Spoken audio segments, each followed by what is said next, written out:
to our series of interviews with Euro's fantastic members from around the world. I am always delighted to see Stuart McAlister into Relocation. Stuart has been, we spoke we've spoken a few times over the past year, but we spoke right at the beginning about COVID and how it was impacting mobility and how it was impacting you. And we were just talking before the recording, and in your continuing role with the Euro board, Stuart was VP.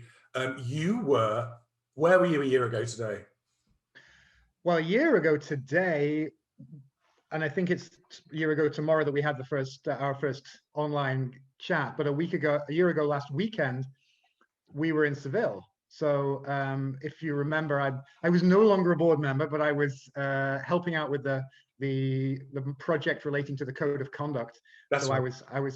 I was fortunate enough to manage to wangle my way into another board meeting in lovely Seville, and yeah, we watched the whole thing unfold on Spanish TV in the hotel lobby, and it was like, oh, okay. And then obviously we managed to fly out on the Sunday. I remember, Irina and Tanya, for example, rescheduling things and trying to fly out earlier because they were worried that they would not be allowed back into Russia, even though they're Russian, which sounded very scary. We took a rather lackadaisical view, which on the Sunday afternoon when we're watching flights being cancelled at Seville Airport, we were starting to look at each other and go, were we sure about this? Yeah. So anyway, but we did make it home. Incidentally, we came home to no heating and no hot water for 5 weeks. For 5 weeks? 5 weeks, yeah. We'd had a gas leak, only a minor gas leak, and downstairs there's a shop within our building, and they detected a bit of gas smell, and we had the combination of the gas company shuts down the whole building, and then because of COVID, the gas fitters were unwilling to go into people's apartments. Sure. Because everybody was having a panic, and nobody had masks in those days. Yeah. And so there was a huge hoo-ha just trying to get all the gas pipes replaced so that we could get the heating turned back on. So Edit and I had a wonderful time of popping to the office to have a shower. Really? At least our office has a bathroom with a shower in it. Right. So it didn't start well, if I'm honest. Our COVID experience for totally unrelated reasons. Yeah. And I mean, at that point, so I remember at the UK, as we went into that first lockdown, the weather here was absolutely gorgeous, but it was freezing in Budapest, wasn't it? Yeah, it was wintry. I mean, it's very funny. It's the same now. We're having 8 degrees during the day, -2, -3 at night. So that's not good if you've got no heating. It really is not. It really is. I must admit, I remember, I mean, and again, when you think about it, a year on, and we're still talking about lockdowns. But yeah, I remember trying to get Tad on an earlier flight. I think Susanna Bourne had come down from Madrid. She was on the train. One of her team came down with an illness that sounded very like COVID. So she turned around and went back because she didn't want to infect anybody. I mean, we are in a place, at least, even though, we're still all in lockdowns, and we'll come on to that in a minute. That the sense of the unknown when we spoke at that time was so weird, wasn't it? Yeah. Oh, I mean, I wrote my first initial COVID kind of miniature policy, which has now developed into a full policy within our quality manual. Yeah. I wrote that outside on the terrace of the hotel in Seville because it was lovely weather. Right. Yeah. So I'm sat there going like, okay, I have to make a decision. Right back then, yeah. We've developed since then, and we've done well. We were also very, very delayed with our quality seal recertification. To be honest with you, I'm kind of regretting that I didn't use the time in April and May when things were very quiet to do all of the, because we'd done our last certification in July of 2018. Yeah. So or April. So we had to update for the 2018, 19, and 20 standards. Oh, that's harsh. Yeah, that is harsh. Now, of course, the big part of that would be GDPR, but where that was fine because obviously regardless of the quality seal, we'd had to comply and set that up. So most of that was just a case of like, okay, is the standard following what we've done, and are we fully aligned? that was fine. But there were a lot of other bits and pieces. We had also having Bureau Veritas as our auditing Your firm, new auditing company, which made a difference. They were great, by the way. So the fact that they have an office in Hungary was very helpful. So again, we had a Hungarian lady, which made, look, all of our staff speak fluent English. Sure. But to be able to go through that process, at least in part in your own language, is a lot. It makes a difference. So we really appreciated that, because we loved SGS, and obviously I realized that at a global level, SGS was not working out with Eura. But obviously locally it was great. Yeah, it worked really well. Great. Yeah. And so anyway, so I can report back that our experience with Bureau Veritas, we got the senior auditor. She was hard as nails. Really? Oh, she put us through the ringer. Right. And but we're better and stronger for that, and we're just waiting for our certificate now. Well, thank you for sharing that, and congratulations on doing it, because I know it is a huge amount of work. And when that's one of the difficulties with the seal, is if you miss those upgrades, and then you're trying to get that all into your management review in one go, it's very, very tough. So well done, congratulations. So tell me, in terms of like how things have been across the last year, what has been? I mean, okay, so first of all, where are you now? You were saying before the call you're still under curfew. Yes. So this was one of the most depressing things that I think we've all had around the world, is that we'd gone at the last week in October, I think we'd gone into curfew. So 8 p.m. till 5 a.m. you can't leave your home unless you have a note from your mum, or well, actually from me in this case, to say that why you have to be out. And we have that sometimes. If we've got out of town home searches, and it's not sure that the consultant will get back by 8 o'clock in the evening, so I write them the letter. And in all honesty, it's not a go round to my friends for a drink thing, which of course we've done occasionally, but back by 8. Of course, absolutely, of course. So you can get together with people. You are allowed to get together with people. It's discouraged, but as I said before the call, I'm limiting it to people that we know have either had the vaccine or who have had the illness. Right. Yeah, that makes sense. And so therefore we feel that it's safer to get together. But yeah, we've been very, very careful, reticent, limiting it. So from a company point of view, we've put together a policy that has so far worked. We are able to deliver services both virtually and in person, no problem. Hungary has had a lovely loophole for business trips from the beginning. So what that means, that if you are going on a business trip, so theoretically, and don't take this as an invitation, but you never know. If you and Tad decided that you'd like to come and visit into Relocation, I could invite you, and you could fly to Budapest right now on a business trip, stay in a hotel. Brilliant, really? So there is still that commerce going on then? And obviously, yes. So if you are arriving on a business trip, or you are arriving with a D visa, a residence visa, you do not have to undergo quarantine. Right. Now, obviously, and there are, depending on which airline you fly, you may also not need to have a negative PCR test. Now, obviously, then we have our own policy in terms of who we allow to spend time with whom. Yeah. So we have a rule of either we need to see a negative PCR test, or we need them to have been here 10 days symptom-free, and calendar days symptom-free, before we will take them out on home search. Home search in any case is now in either public transport or walking, or separate cars. Right, okay, yeah, that's very. And then once you're at the property, particularly if it's a studio apartment, it may well be that the destination services consultant might not even go in. It might just be the landlord or the agent goes in with the assignee. So whenever there, the possibility to social distance is restricted, then we'll obviously still be there. We've been offering live virtual tours, virtual home searches. Right. Not much take up, to be honest. Interesting you say that, really.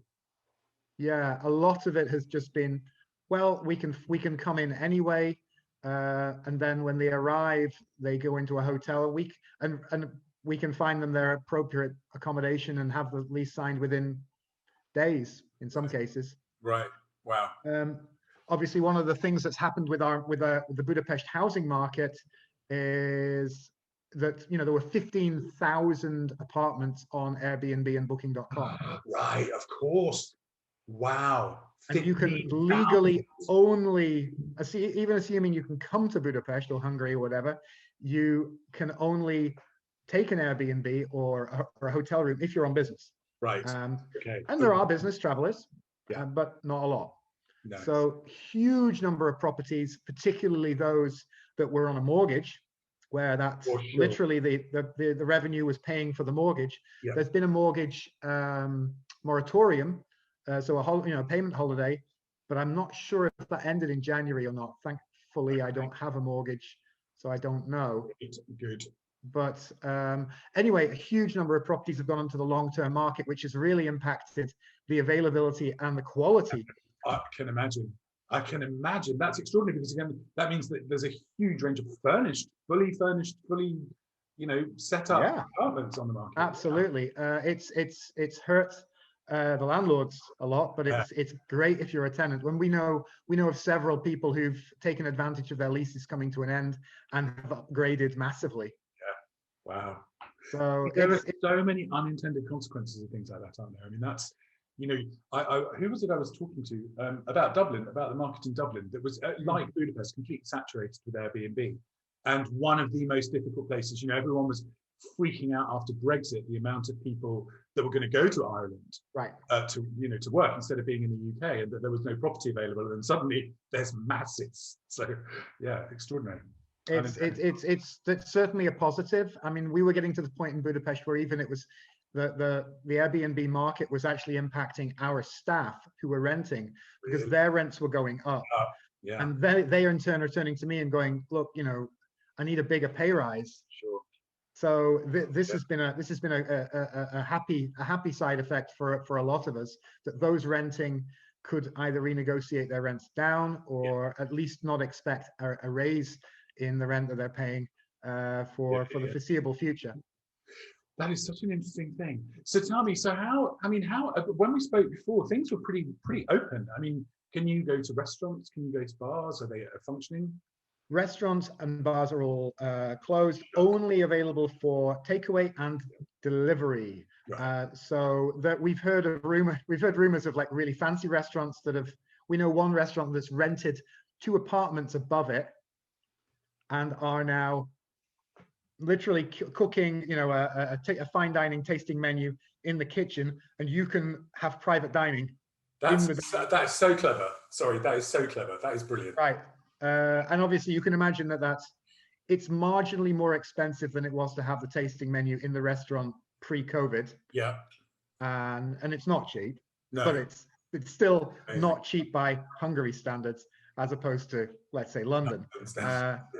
And the restaurant in question is one of the Michelin star restaurants. So they're wow. Put it this way, the Edit and I have an anniversary coming up, and that's oh, congratulations, you do. So she might be getting a fancy dinner. I think that sounds brilliant. Absolutely. I'd say entrepreneurial. So are you on a roadmap of how this is going to start to undo in terms of lockdowns and things? The deal is that we, at the moment, it's supposed to be until the 22nd of March, but it's going to be extended by a week. We know, yeah. And it looks like they're going to wait until 2.5 million people from a population of just under 10 million have been vaccinated. Then things will. I don't know particularly why that number is significant. The vaccination program is going ahead as quite quickly. Mm-hmm. There's a big discussion, of course. Everybody's talking about what kind of vaccine they're getting, but here, of course, we have the added advantage of having also the Chinese and the Russian. Sputnik. Yeah. Sputnik. Yeah, we have as well. And we don't know what we might get. So my mother-in-law had the Chinese vaccine. There have been some, well, what I would see as wildly racist jokes being going around about that, and her sudden penchant for eating noodles and things like that, which is absolutely not appropriate. But yes, so she's fine. No, she's actually currently guarding the border of Hungary. Really? Yeah, she's a territorial soldier, so she's. I think I knew that. She was an ex-MP, right? Yeah. She's been an MP. Yeah, yeah. So, and MP as in member of parliament, not military police. Just for anyone listening. Yes, she was a member of. That's right. She was a member of parliament a long time ago, before the fall of the Berlin Wall. So in the 84 to 96. Yeah. So I've had one colleague who's already had the vaccine. She's a couple of years older than me, and we've had 5 members of staff who've had the virus. Wow. Thankfully, all had no major symptoms. Good. So I've got one right now recovering. She's got a slightly high heart rate going on, so she's going to get herself checked out by a cardiologist. But apparently that's not unusual. Okay. And it does most of the time go away. But what we're happy about is that we are, as far as we know, no member of staff has contracted the virus as a result of their work. Good. And we're not aware of having infected anyone either. Exactly. That for me is the critical point. The fear of being responsible for someone being ill is anathema to me. So yeah, so we're doing okay in that respect. Right. From a business point of view, I'm almost embarrassed to say that 2020 was our best year ever. My goodness, are you serious? Yeah, 2019 was the best before that, and I didn't even at the beginning of 2020 said, well, we'll never top that. Yeah, sure. And before COVID, in April and May, when we're all sat there like this, thinking, well, I might as well do my MIM, and which, by the way, you probably could check this, but to my knowledge, every member of staff at Relocation Hungary is now a MIM graduate, and we have several MIM Plus graduates. I was going to congratulate you on that. That's a real massive achievement. Well done, and well done to your team from all of us, because it's a big commitment. Thank you, but also,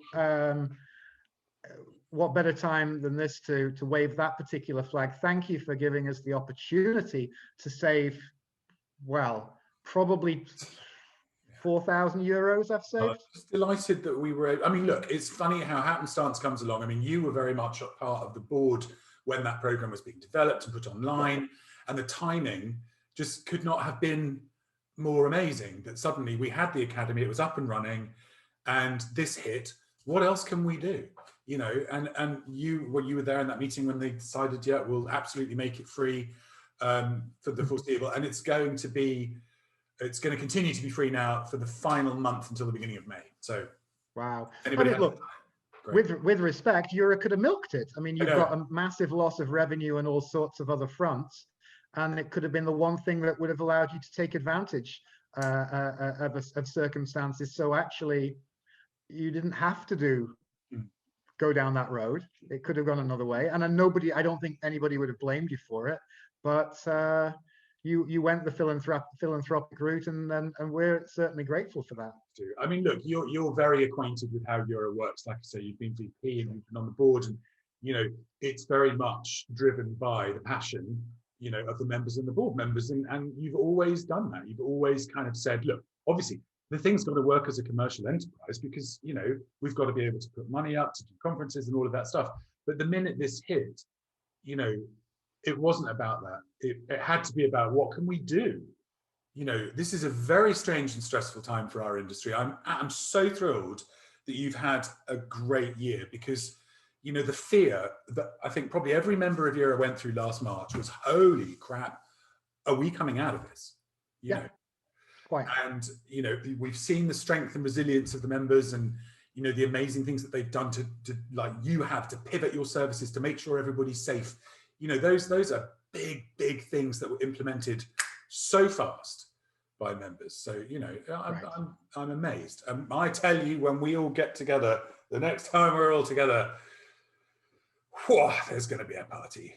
I know.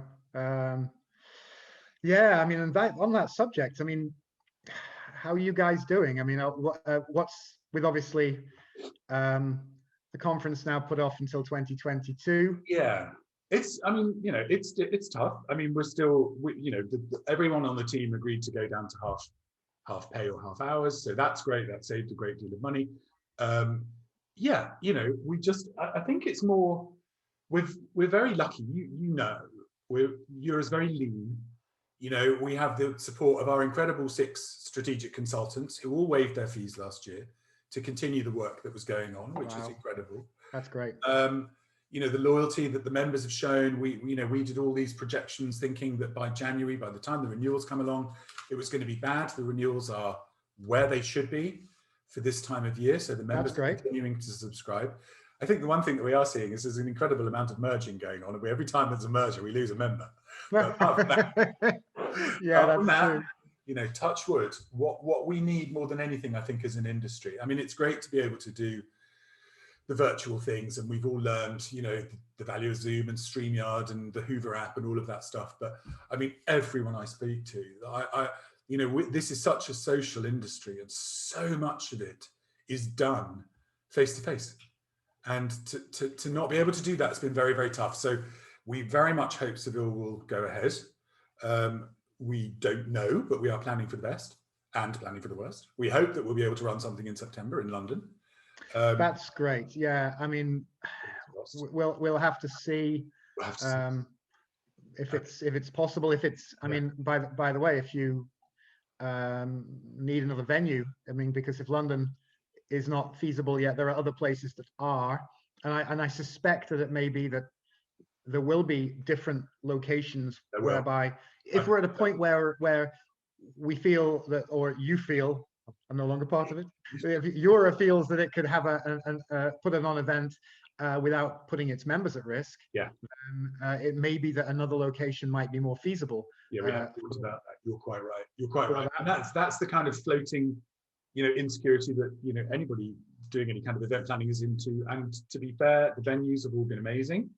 You know, this is hurting the travel industry so hard that, you know, we're working with Hilton, we're working with Bonvoy, and they're saying, we you know, what we can do, we will do. So, you know, and the same with Malia. So, you know, everyone's in the same boat, but, you know, who knows? At the moment, the thing, I mean, so you said earlier, you did one business trip last year. I did, yeah. Yeah, where did you go? I went to Passau to see ICU Net or ICU Group. They were probably one of our largest partners over the course of the last year. Right. And we had a lot of stuff going on mostly for one major client of theirs. And I was like, and was I trying to find a way to go on a business to a degree? I was just like, I wonder if I said I was going, that they would, you know, and they said, oh yeah, we'd love to see you. And of course we were socially distanced and masked and what have you, but and I'm, you know, it was fine. But yeah, I managed one trip. It was interesting to fly. I specifically flew. It's only a 1-hour flight to Munich, but I specifically flew business class. And yeah, and it was and I knew the plane. It's a very small plane with only one seat either side. Oh, great! Yeah. In business. So and actually there was nobody beside me nor in front of me, as it turned out. Wasn't that horrifically expensive, and also once the flight attendant had brought my meal for my ridiculously short 1-hour flight, you were allowed to remove your mask. Yes. So she went away, and then of course, so I just basically nursed my lunch for the entire flight to not have to put my mask on until it was absolutely essential, and that was fine. But yeah, it was really a case of, could I have had that business trip virtually? Sure. But it was just a time when we went through that lull in the summer, when we felt that things were calming down. But no, I mean, other than that, I've not been able to travel. Did you get away at all during the summer? Did you go to Balaton or anywhere domestically? We went to the Slovenian coast. Oh, lovely! Did you? I must admit, and we stayed at a hotel where we wouldn't normally afford. Porto Roche, did you go to? Porto Roche, yeah. Oh, I've always wanted to go there. Oh, you need to. I mean, Porto Roche and Piran right next to each other. Lovely. Gorgeous. And I took the opportunity to pop into Ljubljana and see our colleagues there as well. Great. And no, we had a great time. The hotel we stayed at deliberately limited its capacity to 60%. Very good. So, all of the sun loungers, not that, sun loungers very much help for me. I just sit in the shade most of the time and avoid going pink. But it was very pleasant with the socially distanced sun lounges and what have you. Very nice. It was very, very well managed. Was it? We felt safe, and honestly speaking, we might go there again in the summer. Lovely. I've always wanted to go there. Funnily enough, Anita Meyer always raved about Portugal. She'd been there, and one of her operations people had been there and said how beautiful it was. They stayed in a Kempinski, I think. A beautiful. That's the one. Yeah. That's where we stayed. I'm very jealous because we haven't been anywhere, and that's an interesting thing too. So from the point of view of how the people are feeling right now in Budapest and in Hungary, are people positive? Are people traumatized, scared? I mean, you say did you drive down to Slovenia to the coast, or did you fly? That was another thing, we drove. So therefore, as I said, I've been on one flight and it was all right. Yeah. But I felt a bit nervy. So being able to drive somewhere is definitely the best way. And I think until my current goal is the whole worldwide ERC. Yes. Cartus, etc. Those conferences, and of course the Euro reception in Chicago. Yep. In October. That's my please. To be honest, Tom, I think it was the big problem, or the big depression for a lot of us was we've been in lockdown of some form or other since October, right the way through. Yeah. Christmas and New Year were more or less cancelled, and then we get to this point in March, the 8th of March, when it's supposed to come to an end, and instead they turned the screw. They made it harder, and they may make it harder yet. Hungary's definitely going through a bad time. It's something and this is, again, you start to have this incredulity of how can we have more cases when we've been so careful? Yeah. But I'm pretty sure that not everybody's been that careful. That's right.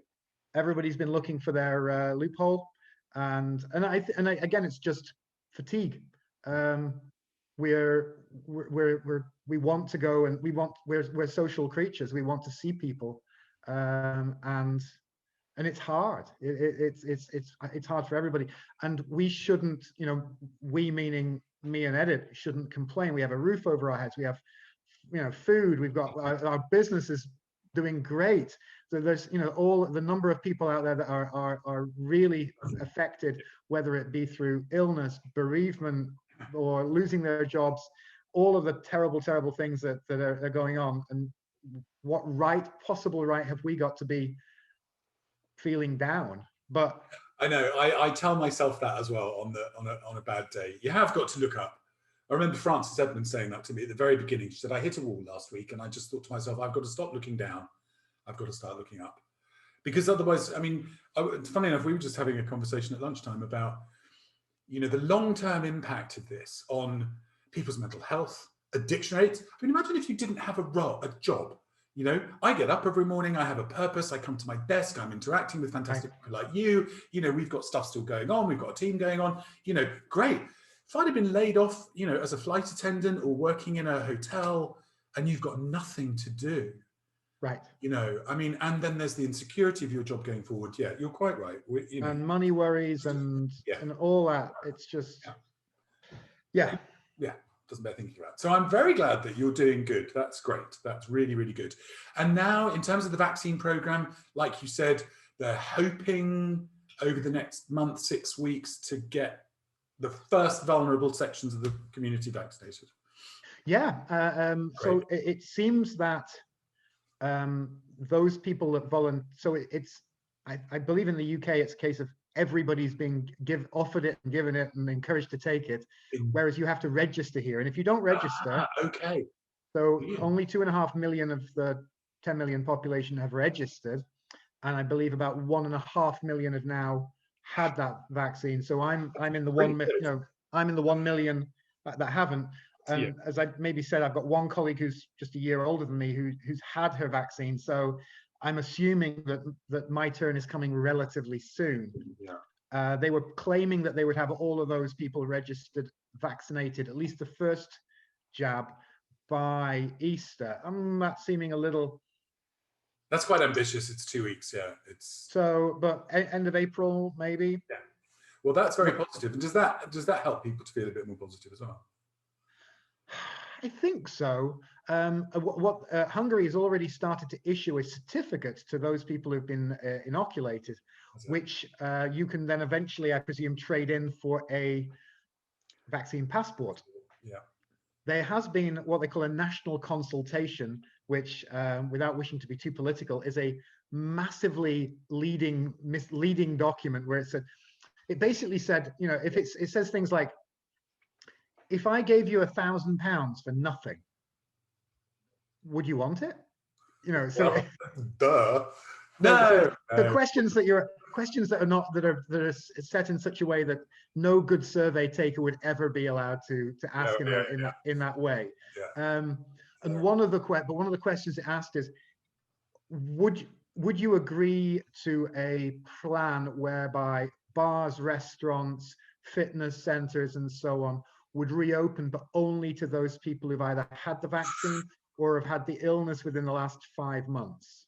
Interesting. Really? So you'd literally have this is domestically. Yeah. And I don't know what the result of that is, and they haven't made any decrees or passed any laws yet.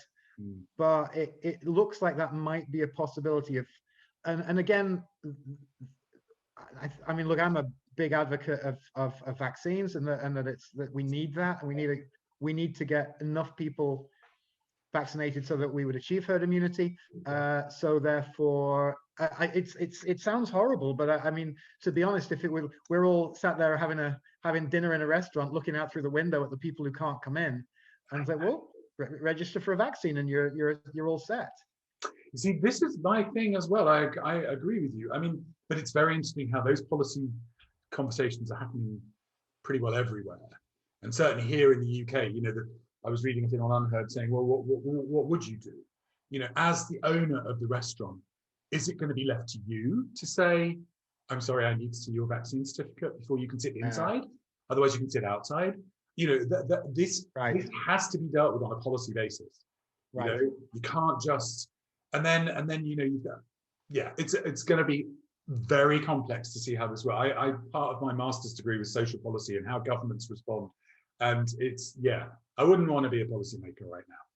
No. So yeah, I was thinking the same thing. So you got a restaurant, a family of 4 arrives, 3 of them can produce a certificate, 1 can't. What do you do? What do you do? And what are the consequences for the restaurant if they let the whole family in? I don't. One of the servers gets sick, or I mean, this is what's so complicated. I mean, certainly. I think Qantas. I think it was Qantas who said, you will not be flying on our planes unless we see certification of vaccination. Right. And I think probably within the travel industry, we'll see that a lot, because the airline that doesn't say that, it's kind of, would you fly with them if you've got an alternative? Well, once it starts, that will snowball, I'm assuming. I mean, I know obviously cruise ships have already said that. Cruise ships are already operating. But vaccinated only cruises. Yeah. Fair enough. I mean, okay. And I hope that does that genuinely mean that there's no chance of infection? I hope so. I hope so too. But I think I think on the wider topic of this, what we will probably see is a shift in policy again from lockdowns, terror, to we have to accept this is a virus that will mutate. We have to accept that, like flu, if you're vulnerable, you get a vaccination every year, you get called by your doctor's surgery. This is the one we think is going to be best for the seasonal flu wave, the seasonal COVID wave. And policy has to change around that, because, you know, let's face it, for the world to function, we can't be in lockdown every year for 3 months. I mean, we just can't. So it's going to be very interesting. But at the moment, I tell you what, I'm waiting for the day, as you know, Budapest is my favourite city in the world, to come and see you. And I will very, very much look forward to seeing the both of you. It's been far, far too long. In the meantime, listen, thank you so much for taking the time, Stuart. It's great to catch up. Let's catch up in the summer, when hopefully vaccination programs will. In fact, what would be even better is we'll record this interview in the same room in Budapest in the summer. That would be even more brilliant. Wouldn't that be cool? Well, I mean, if we can do that, you know, legally and safely, and you know, I was deliberately winding you up by saying you could fly over now, but I'm not really meaning it. But in the summer, if I could say, "Don't, you and Tad are welcome to come over and stay with us, and you will be, it's completely safe, and I can do it with impunity without putting anybody's lives at risk." Wouldn't that be wonderful? That would be absolutely amazing. It's what we need to aim for. It's what we need to aim for. It's what we need to kind of hope for. That, you know, because it's amazing to think that, you know, only a year ago, if you and I would have just had a conversation about, do you realise that by next Christmas we're all going to be wearing masks and we won't be able to? You become, what? It's crazy. No, I mean, because having been in Hong Kong and Saigon the previous November, and obviously we've been traveling in Southeast Asia quite a bit, and so we kind of got used to the idea of people wearing masks. Yes, that's true. And even though when, you know, Southeast Asian people are traveling within Europe, it used to look really, really weird. And now, of course, another happy side effect is they don't look weird anymore. No, not at all. True. So yeah, I don't know how it's. I don't know. I don't know how this is gonna work. I can assume that, you know, will we go back to normal travel? Will we all want to be in a pub again? Will there be, even when we're all safe, will there be consequences? And I imagine that there will be from an airline point of view. I can imagine that there will be a lot less travel, that like, no, we can do this on Zoom. Yeah, it's interesting that you say that, because again, I was talking to Steve Jordan, the editor of The Mover, and he was saying, you know, the thing is though, I think we will travel less, but I think we'll choose the ones that we really want to do. So, you know, I really want to go and talk with ICU Group in Passau, because, you know, we have a great relationship, and it's good to keep that relationship going face to face. You can have 10 Zoom calls a year and 1 face to face. And I think that might be what we will see for the next, certainly, couple of years until we can. But what's interesting, saying that about the pub, because we were in super lockdown and then things very gradually opened up, and we went a vacation on the coast here, about an hour away, Brexit House. And there are 2 very famous pubs in that village by the sea, absolutely mobbed from 12 o'clock till 10 o'clock in the evening when they were forced to close. You had to book your time slot. Wow. You had to eat, because, well, to be fair, they're eating pubs anyway rather than drinking pubs. But the appetite, and I was surprised because it was still relatively warm. I'm more comfortable just sitting in the garden. But no, that seemed to have gone really quickly. As people started to get back to normal in the UK, that fear seemed to, and of course there was no vaccine. You know, we still knew that there was a second wave coming. So I don't know. I think once people are vaccinated and the vaccines seem to be doing, touch wood, what they're doing, yeah. That's just to finish off. That's been the hardest thing as well. We had this big gap. We had this period of time in the summer last year where you know, we could briefly forget the situation we're going through. Yeah. This time, and I'm not even an amateur virologist, but now this time that we've been through the difficulty of winter, and then to come out of it at this point, and because of whether it's the variants of the virus or whatever, I don't know, and it's got worse, not better, and that's that's what leaves you feeling sort of it's so futile. It's like, okay, we've most of us have been good, and the net result is more illness, and sadly more people dying. It's like, oh Jesus, what are we doing here? That's the hard thing. I think that you really hit on something there, because this second wave just took everyone by surprise. I mean, we knew it was coming, but I mean, here in the UK, those numbers, when they're saying in January more deaths than there were in March and April last year, and you just go, oh, yeah, okay. I mean, I've got to say personally, I got quite paranoid. Didn't really go anywhere. Following